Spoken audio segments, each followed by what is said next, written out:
This is based on the drawing that we saw in the Wicked Edge forum. You know, the angle, that was easy, always easy for me to understand, that it's going to remain the same along the arc. The one that was a little bit harder for me was the understanding that the angle is going to remain the same along a flat line, horizontal to the plane, that sort of thing. And it is.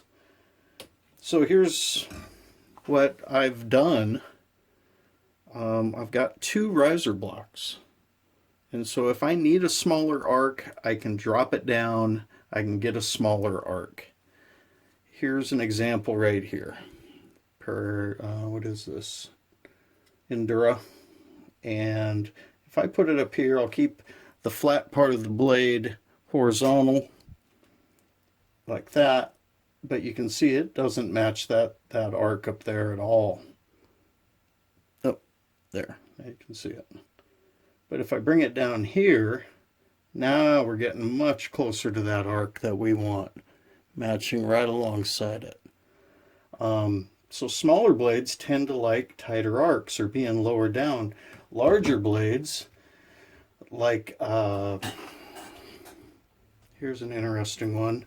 This one would be flat all the way along, but then you'd want the tip to match the arc, the curve. And so you'd clamp maybe here, but ideally you'd want to be up here clamped, and our system doesn't allow that. I actually think it needs to have a way to clamp up higher, especially if you've got the longer rods like this. And then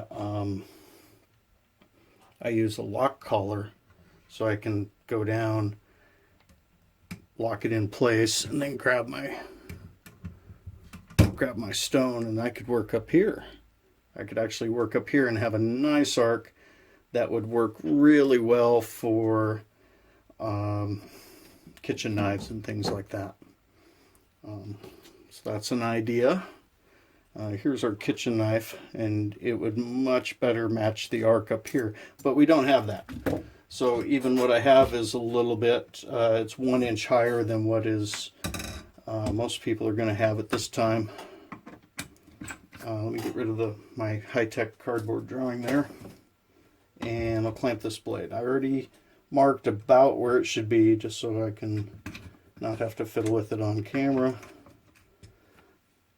But finding the sweet spot with what we got, and again, I'm about 1 inch higher, so this is tough because it's got a kind of a flat, but it's also got kind of a curve.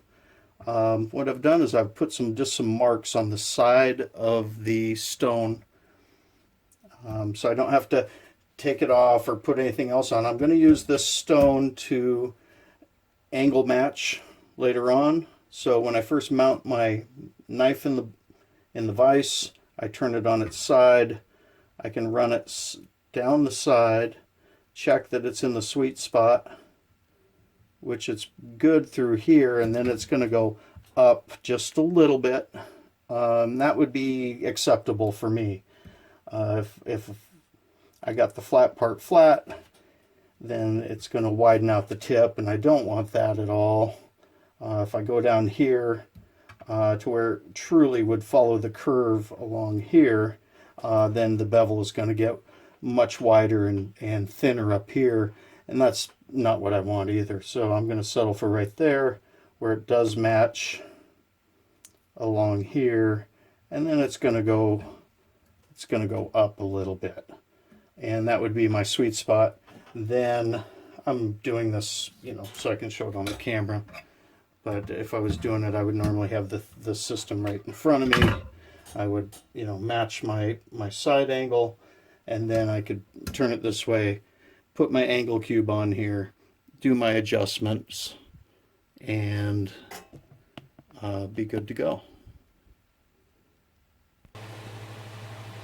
It's one of the things I love most about this system since I got it and learned how to sharpen, is the versatility and the way you can keep improving on it, improving the precision, improving the design.